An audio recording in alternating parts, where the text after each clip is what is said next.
Bismillahirrahmanirrahim. Triananda. Yang lain? Muhammad Fakih. Satu lagi? Raihan Ramadan. Oke. Tadi sedikit sudah terjawab ya. Al-Quran, Al-Quran. Pertanyaannya kan begitu dulu. Tadi tidak selesai dulu pertama definisi apa itu Al-Quran. Al-Quran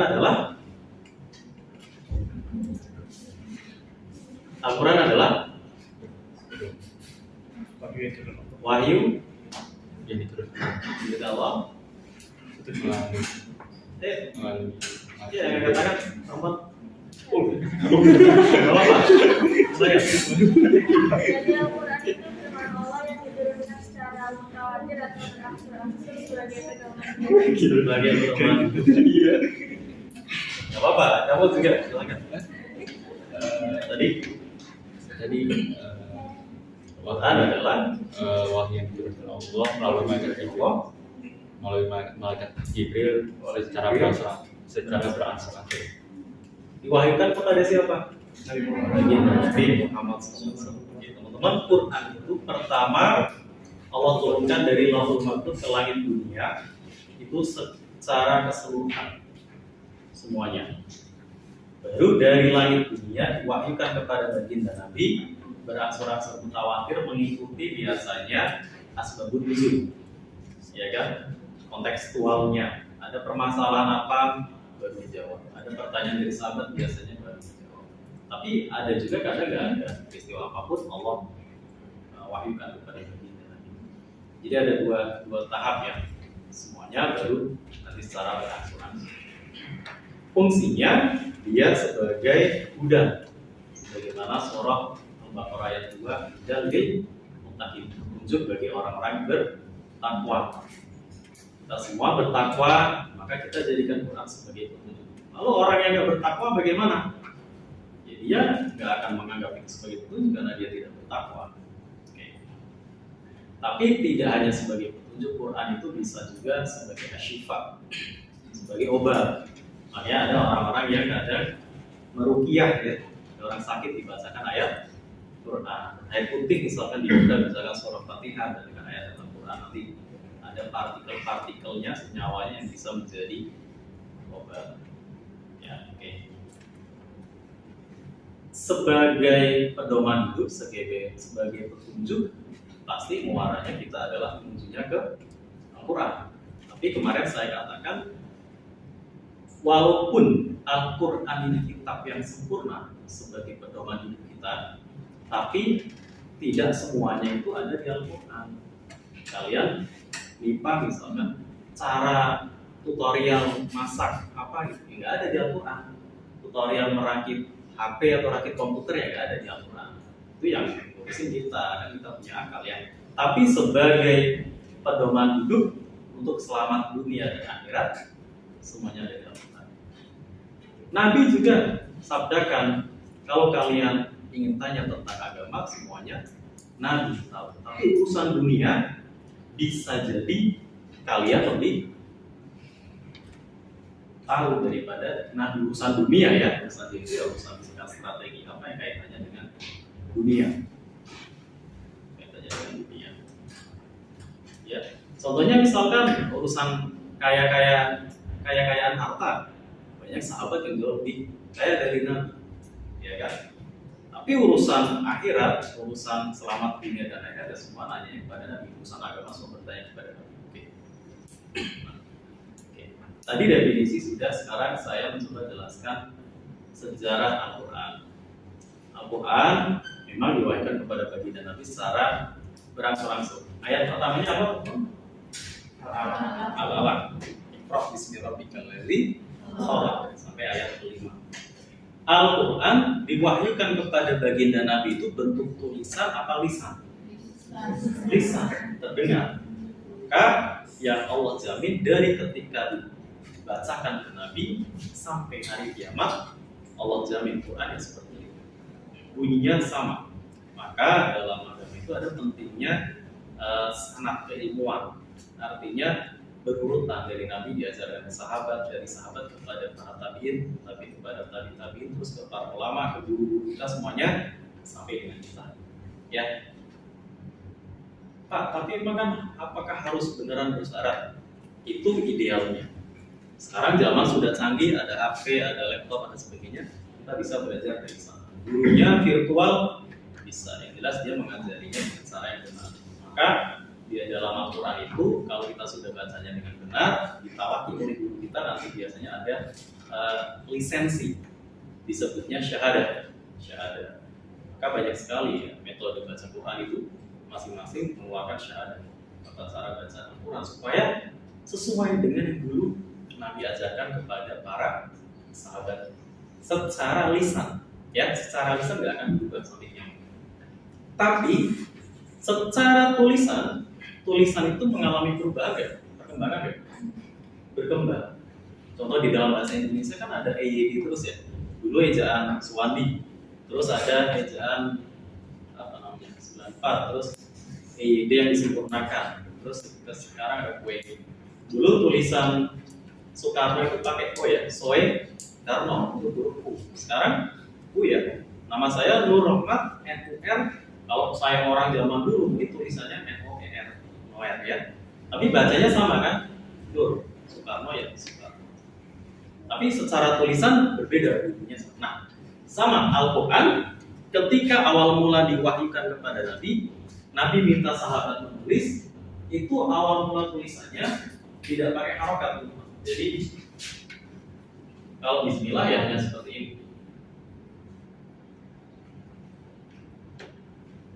Hanya seperti ini. Kalian bisa baca nggak? Bisa karena sudah familiar. Saya coba tulis ayat yang lain. Bisa nggak?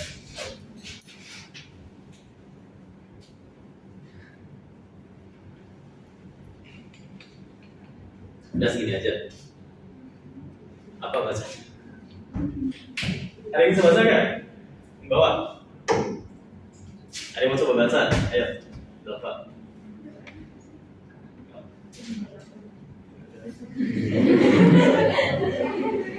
Tahu, tertawa ini. Ada bacanya.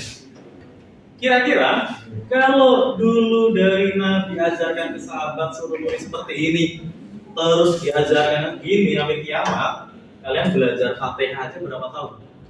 Belajar baca surah Fatihah atau belajar Bismillah mah gampang ya kan udah familiar. Fatihah lama banget ya. Lama sekali. Maka sepeninggal Nabi wafat itu ada invasi dari sahabat. Ini agama sudah nyebar ke di luar Arab, orang-orang Ajam sebutannya ya, sudah sampai Persia, Syam dan sebagainya. Kalau tulisannya begini, apalagi dulu khotnya ya nggak begini. Khot itu mau model tulisan. Kalau di Indonesia kan ada Times New Roman, Calibri, Arial, Monisas dan sebagainya. Sama, tulisan Arab juga banyak ragam jenisnya. Kalau ragam yang khas yang ditulis oleh sahabat, kira-kira orang di luar Arab gampang nggak pahamnya? Susah, lama sekali. Maka ada pemikiran dari para sahabat. Nah, setelah dikumpulkan, pada zaman Abu Bakar, Umar, terus di Khalifah Utsman berhasil dibukukan dari satu, dinamai sebagai Mushaf Utsmani. Ada penambahan untuk membedakan. Ini begini kan, ini bisa ba, bisa ya, bisa nun, bisa ta ya. Kalau dikasih titik satu, ba. Kalau titiknya dua, iya. Kalau seperti tadi kan susah, nggak ketahuan itu apa ya. Maka diberi tanda titik. Baru titik. Masih susah nggak bagi kita? Masih susah. Di era Ali bin Abi Thalib diberi tanda harokat.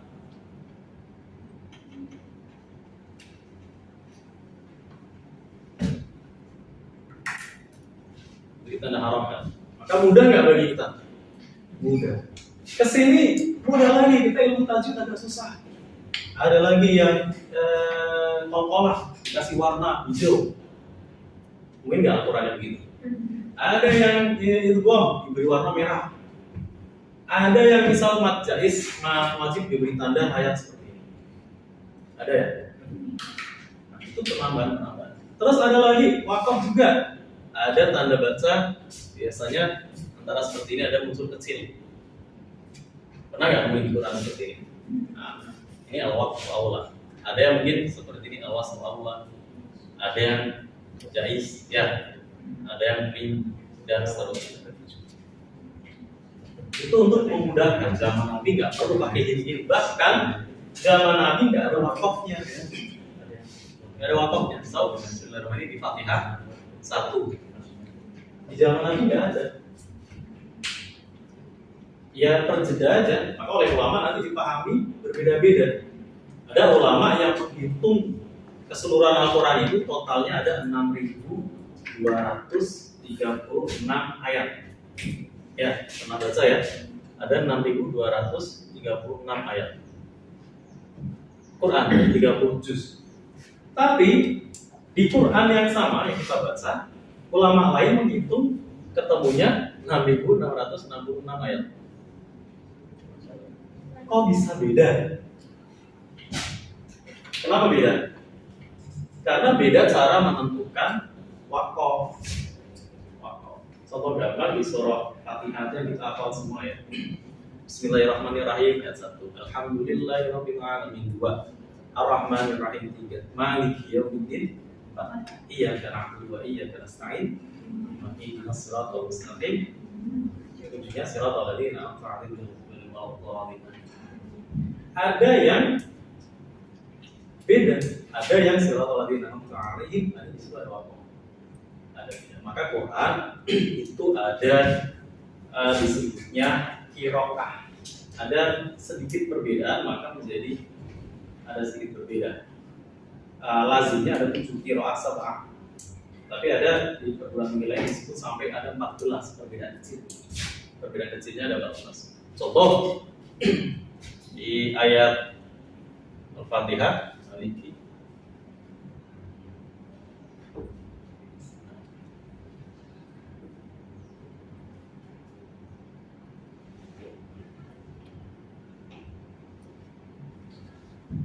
Katanya apa? Maliki yaumiddin. Maknya pendek apa panjang? Panjang. Di Quran yang kita baca panjang. Gini ya. Atau di. Tapi ada di Quran lain yang pendek. Ada, tidak dipakai di kita tapi di negara lain ada. Ada perbedaan begitu. Artinya sama, tapi karena berbeda riwayat, akhirnya ada perbedaan.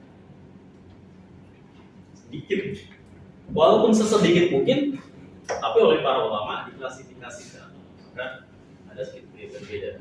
Maka yang ini misalkan Fatihahnya seperti ini, disambung riwayat, oh ini riwayat Imam Hafiz dari Imam ini nanti sampai ke Nabi. Yang pendek juga ada riwayatnya, ternyata dirujuk sampai juga ke Nabi. Berbeda-beda. Itu aja sudah menunjukkan bahwa ini Islam itu tidak saklek, ya. Tidak hanya satu kebenaran, satu diklaim doang oleh dia dan kelompoknya. Kebenaran yang hakiki milik Allah. Kita hanya mencari yang benar sepemahaman kita, seilmu yang kita pelajari. Walaupun kita yakin itu, hakul yakin itu benar. Kita hakul yakin Islam benar. Kita hakul yakin pemahaman kita yang wasatiyah, tengah-tengah, itu yang paling benar, paling fair. Tapi tetap kita nggak boleh menaruhkan ini pokoknya bisa begitu. Tetap kebenaran hakiki kita kembalikan kepada Allah yang maha benar. Kita hanya belajar cari kebenaran sampai nanti selesai kita pulang, baru nanti dari akhirat. Sama tahu. Kalau masih di dunia masih relatif ya. Mau ada orang mau ngomong ceramahnya kayak gimana, ini yang paling baik. Biasa aja dengarnya. Belajar lagi. Kadang ada orang yang baru belajar ayat satu ayat dia udah merasa paling benar. Padahal ada ayat lain sebagai tafsir ayat tersebut misalkan. Ada ayat lain sebagai pembanding ayat tersebut. Nah, maka tadi yang bisa memunculkan penyimpangan-penyimpangan di dalam penafsiran. Ya, oke. Ini tentang sejarahnya dulu. Oke. Terus ke penafsiran tadi saya sampaikan. Penafsiran syarat menjadi seorang mufassir itu nggak mudah. banyak sekali. Apakah cukup hafal Quran saja, terus tahu maknanya bisa jadi seorang mufasir? Jauh sekali nggak cukup. Hafal aja nggak cukup, paham maknanya doang aja nggak cukup. Dia harus selain hafal, paham maknanya, terus ulumul Quran, itu ilmu tentang Al-Quran juga harus paham. Ilmu Al-Quran di dalamnya ada sebab-sebab turunnya ayat. Misalkan ayat pertama tentang nggak salah itu dia harus tahu sebab-sebab turunnya seperti ini, kondisinya Nabi ketika itu sedang seperti ini. Turun ayat lagi lain, misalkan ayat tentang poligami. Ya, ini yang menarik biasa dibahas di ayat 3. Fankihu ma'tobalakum man nisa'i masna wa thulatha. Hanya ada orang ambil di situ aja, nikahilah antara 2 atau 3 atau 4. Enggak, dia harus baca dari awal kan. Apabila kamu khawatir tidak bisa bermanfaat terhadap anak yatim, maka setelah itu ada lanjutannya lagi, tapi ada tapinya kan. Jika kamu khawatir tidak bisa bermanfaat, maka bawa tidak satu aja, itu lebih selamat, lebih imunitas. Berarti sebenarnya pokoknya satu atau poligami? Satu sebenarnya. Tapi lain yang perempuan kan banyak perempuan juga. Enggak, bukan karena yang perempuan. Karena yang sebenarnya satu, idealnya satu. Poligami itu alternatif atau exception, pengecualian bagi orang-orang dengan kondisi tertentu atau kondisi-kondisi tertentu lah. Misalkan di sebuah tempat kok populasi perempuan banyak sekali, poligami itu menjadi alternatif. Tapi pada prinsipnya ya satu. Nabi juga sebenarnya istrinya mula-mula satu, hanya Sayyidah Khadijah. Dari Rasul bujang, yang dia nikahin malah janda. Kalau mau bilang sunnah Nabi ya kalian bujang-bujang nikah sama janda kalau mau itu sunnah Nabi, ya kan? Terus satu aja nih istrinya sampai istrinya wafat, ya kan? Rasul poligami itu sebabnya banyak sekali untuk menyelamatkan para janda dan rata-rata kan sepuh semua tua. Yang muda hanya satu, Aisyah. Itu pun belia dan hikmahnya beliau nanti yang meriwayatkan banyak hadis tentang rumah tangga. Sepeninggal Rasulullah, Aisyah kan masih muda, jadi dia masih menjawab pertanyaan-pertanyaan sahabat yang banyak sekali. Ya Aisyah, Nabi kalau tidur gimana? Nabi tidurnya seperti ini, karena Nabi kalau malam gimana? Oh sholat tahajud sampai kakinya luka. Nabi kalau mandi junub gimana? Itu tanyanya hal rumah tangga seperti itu ke Sayyidah Aisyah. Kalau nggak ada Sayyidah Aisyah, istrinya udah wafat, Rasul wafat, sahabat mau nanya ke siapa? Nggak ada kan? Iya kan? Karena ketika Rasul masih hidup, tafsir tentang Al-Quran itu ya baginda Nabi. Bahkan yang ditulis oleh sahabat itu bolehnya hanya Quran. Penjelasan Nabi belum boleh ditulis, semuanya harus dihapus. Hanya Quran aja yang ditulis. Hanya Al-Quran yang ditulis. Maka itu memudahkan nanti ketika proses kodifikasi Al-Quran, pengumpulan. Karena yang pasti itu ayat Al-Quran, tidak tercampur dengan ucapan Nabi sendiri, nggak ada. Karena hanya ayat Quran yang boleh ditulis. Baru sepeninggal Nabi, Al-Quran sudah dibukukan. Ulama setelahnya, setelah Al-Quran Rasyidin, berusaha menelusuri sunnah-sunnah Nabi, baik perkataan, perbuatan, hal-hal yang dilakukan sahabat yang dibenarkan oleh Nabi, atau perbuatan para sahabat yang dibenarkan oleh Nabi. Itu nanti masuk ke dalam hadis. Jadi hadis nggak perlu diucapkan oleh Nabi, tapi apa perbuatan atau juga takrir, ucapan sahabat atau perilaku sahabat yang dibenarkan oleh Nabi, itu masuk dari hadis. Nah, dari riwayat seperti itu baru ditelusuri oleh para ulama. Imam Bukhari itu riwayatnya ini juga jauh sekali dari zaman Nabi, sekitar 200 tahun. 200 tahun berarti dia nggak ketemu Nabi kan? Maka dia menelusuri dari ulama-ulama sebelumnya. Hadis kita sudah dari pekan berikutnya. Ini kita kembali ke Quran. Kita kembali ke tadi mufasir, syarat mufasir ya. Hafal Quran, paham makna, paham ulumul Quran, asbabun nuzul, sebab-sebab turunnya Quran.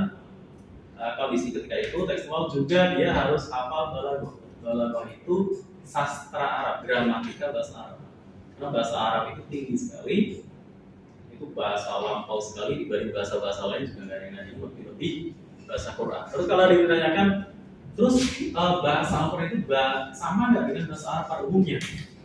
Ya kan? Untuk kata-kata yang beda ya sama. Misalkan dari pergi ke yang kata-kata begitu, kursi, meja, umum yang begitu sama. Tapi kata-kata yang mutasyabihat, yang sulit, itu orang Arab sendiri nggak paham ini apa maksudnya.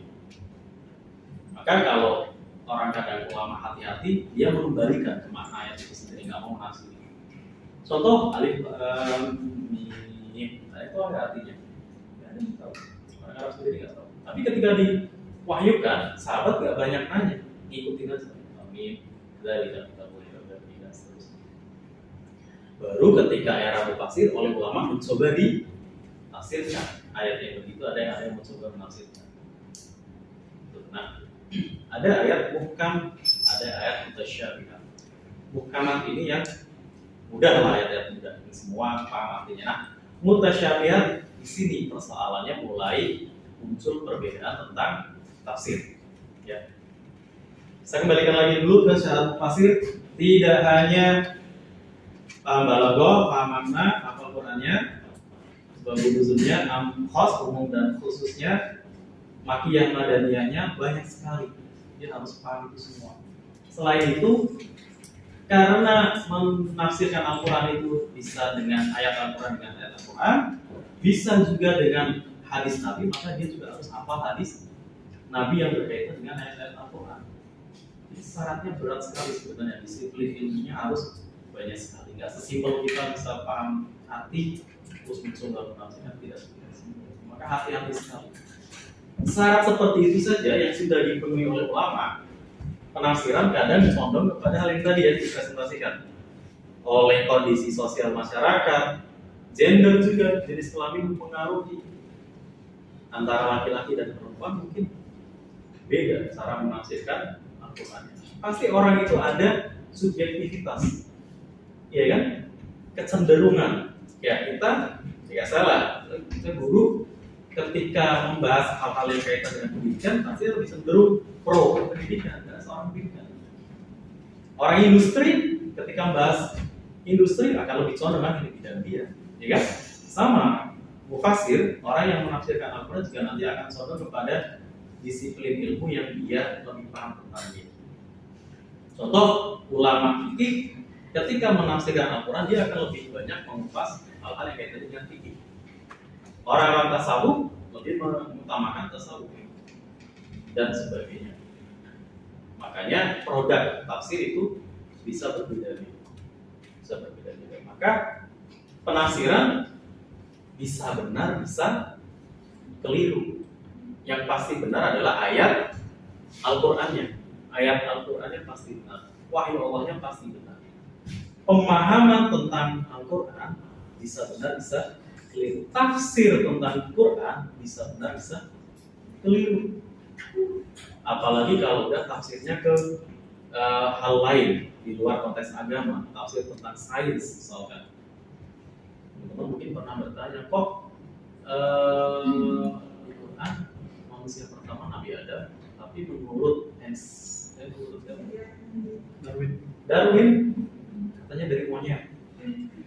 Tapi itu saintis. Kalian ikut yang mana sebagai orang pintar saja? Pusing nggak? Ayo, ada yang masih bingung tentang itu? Masih bingung nggak? Masih. Kenapa nggak ditanya waktu sekolah?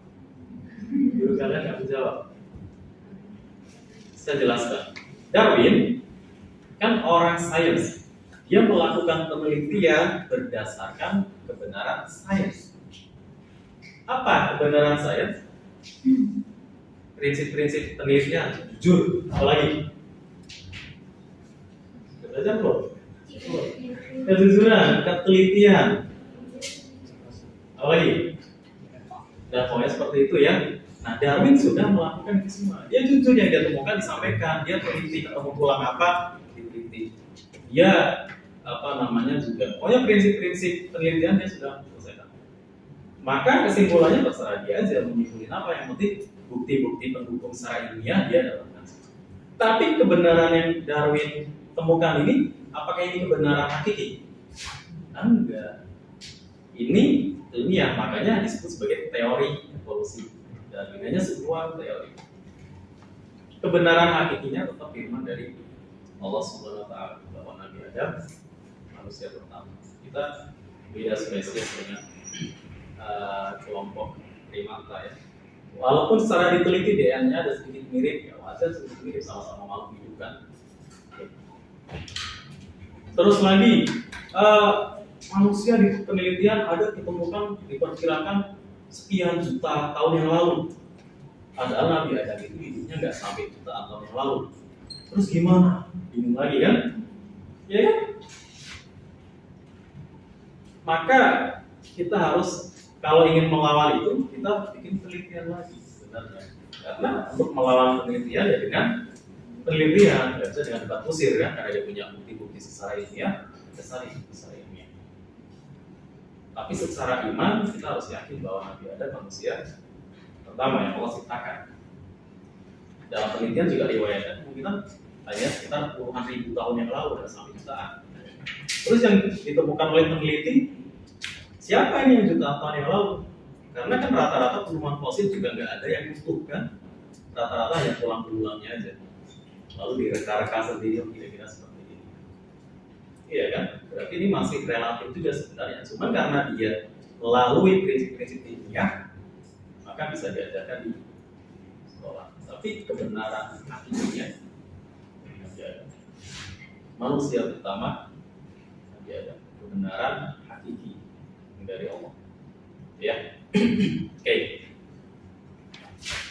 Nah, tadi ada pertanyaan kenapa akhirnya banyak kelompok, ya kan? Itu juga hasil dari perbedaan pemahaman penafsiran Al-Quran. Contoh yang umum ada di Quran itu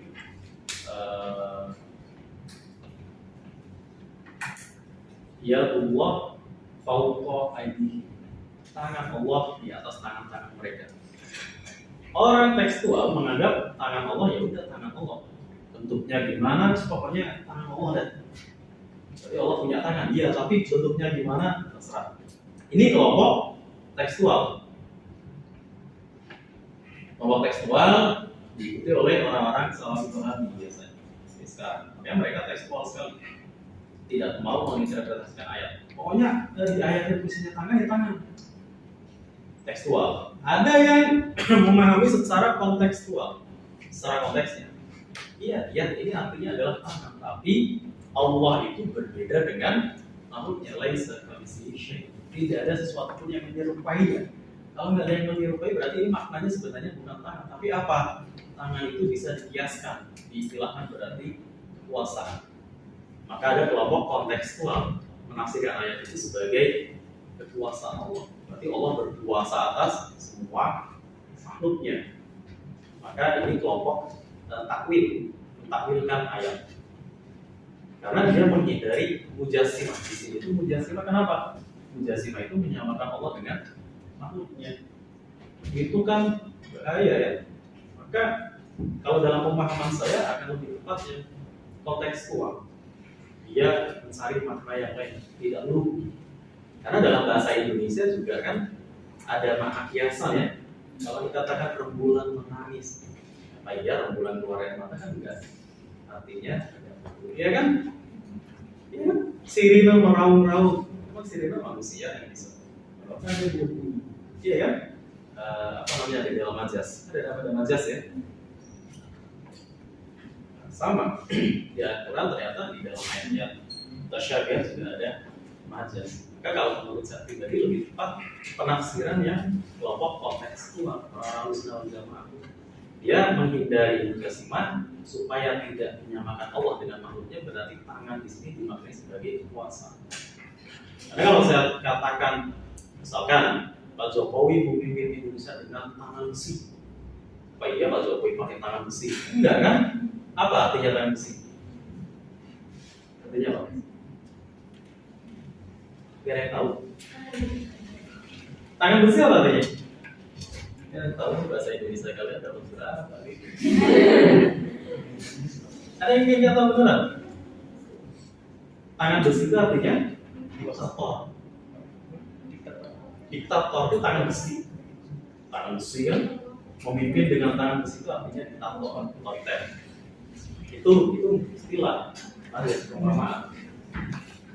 Ya kan banyak sekali kalian mau belajar bahasa Indonesia, banyak sekali majas mandiri di dalam bahasa Indonesia.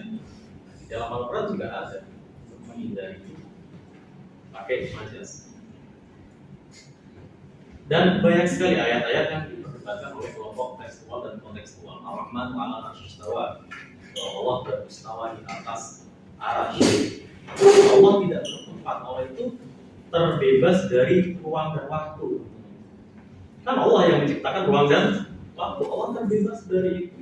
Kuasa Allah lebih tidak terbatas ruang dan waktu. Maka kita kalau perdebatan tentang Allah, akhirnya klaimnya parahnya saling mengkafirkan. Makanya sebenarnya ada nasihat hindari perdebatan tentang itu. Tentang Allah ya kita beriman bahwa Allah itu ada. Sabda Nabi, Allah lebih dekat daripada urat nadi. Berarti Allah itu setiap hembusan kita diketahui oleh Allah, bisa nafas kita, bersih pikiran kita, hati kita, langkah kita semuanya diketahui oleh Allah. Allah Maha Mengetahui. Dan itu aja. Kalau kita mau diskusi lebih dalam, bahaya, ini ilmu kalam itu bahaya. Makanya banyak di pondok pesantren salaf itu ambil jalan pintas, ya ini dah santrinya diharapkan belajar ilmu kalam. Filsafat juga ada yang ditarangkan karena bisa kalau korslet bisa kesana arahnya, bisa bahaya. Ya, tapi sebenarnya itu bagus untuk merangsang pikiran kita supaya kritis, supaya kita lebih banyak. Asal kalian kalau belum paham belajar, belum paham baca lagi, belum paham baca lagi nggak masalah sebenarnya. Asal kan belum paham dia ngasal sendiri akhirnya mana-mana, gitu ya. Itu saya kembalikan lagi ke konteks Al-Quran sebagai pedoman. Jelas itu wahyu dari Allah. Kita yakin dalam Al-Quran pasti benar. Kalau ada pemahaman yang keliru, tafsir yang keliru itu pasti dari manusia, Ayatnya pasti benar. Kalau kok belum ketemu bisa jadi kita belum bisa menemukan. Contoh ayat tentang medis itu juga baru terbuka itu di abad 20-an, 19 sekian. Kalau dulu sahabat hanya beriman aja bahwa manusia itu hidup fatin, ya kan? Hidup fatin, semua hidup semua Allah itu ciptakan dari nutfah, dari sebuah darah, lalu dibungkus tulang-tulang, lalu jadi janin. Dulu hanya diimani atau di surah Al-Alaq itu manusia itu dari sebuah darah. Itu dulu hanya diimani oleh para sahabat tanpa tahu. Ternyata setelah ilmu medis berkembang, diteliti, baru tahu oh ini yang dimaksud oleh ayat Al-Quran. Ya kan? Apalagi banyak hal-hal isyarat-isyarat sains. Teman-teman di komunitas MIPA pasti nanti belajar lah. Pokoknya penemuan sains yang bertolak belakang dengan ayat berarti ini belum benar secara hakiki. Ini benar tapi hanya secara ilmiah. Ilmiah itu kan hanya berdasarkan penelitian penemuan. Bisa jadi dia dibantah oleh teori berikutnya. Contoh teori perputaran matahari dan bumi kan, ya kan, dibantah oleh ilmuwan lain. Ada yang geosentris, ada yang heliosentris, ya kan. Ada teori penciptaan, ini juga ada teori Big Bang, teori lain dan sebagainya, banyak kan. Nah, itu ilmiah. Kebenaran hakikinya Allah, maka kadang ulama itu ketika ngajar menutup dengan kata-kata Wallahu a'lam bishawab. Allah yang maha tahu, kita hanya bisa mencari. Dan mudah-mudahan kita senantiasa diberi petunjuk oleh Allah untuk tetap di jalan yang benar yang kita yakini kita benar. Kalau menurut saya kelompok Islam yang lebih selamat itu yang wasat, yang tengah-tengah. tengah-tengah, tidak terlalu kanan, tidak terlalu kiri. Tengah-tengah itu diajarkan oleh Abu Musa al-Asy'ari, makanya disebut Asy'ariyah, Ahlussunnah wal Jamaah Asy'ariyah. Maturidiyah. Kalau dalam bidang tasawuf itu Imam Junaid dan Imam Al-Ghazali, pemahaman Al-Ghazali, pemahaman Imam Junaid. Beliau juga sampai ke Nabi kalau menurut saya. Tapi saya tidak menyalahkan kelompok lain ya yang lebih misalkan lewat jalur lain, karena berislam ini juga banyak cara. Kita masuk surga juga pintu surga banyak kan? Banyak kan beberapa klasifikasi pintu surga. Jadi kita nggak boleh mengklaim ini yang paling benar, ini yang satu-satunya benar. Banyak. Yang penting tetap di dalam koridor kemarin saya jelaskan iman, Islam dan ihsan. Koridor utamanya. Imannya, rukun imannya ada 6 koridornya itu. Kalian jangan menambah, jangan mengurangi. Rukun Islamnya 5 itu. Kalian jangan menambah, jangan mengurangi. Sholat itu 5 waktu, subuh itu 2 rakaat. Jangan ditambah, sholat itu 4 aja deh. Jangan. Atau zuhur siang-siang sampai harus makan 2 aja gitu. Nggak boleh. Walaupun ada rukhsah. Kalau sholatnya 4 rakaat adalah ketika berpergian ya. Safar, makanya sholat jamaah qashar. Tapi kalau normal tetap. Kayak subuh perbedaan maupun tidak turut itu sama-sama ada dasarnya, ada dalilnya, ada riwayat. Itu mungkin teman yang bisa saya tambahkan. Saya kembalikan, ada yang mau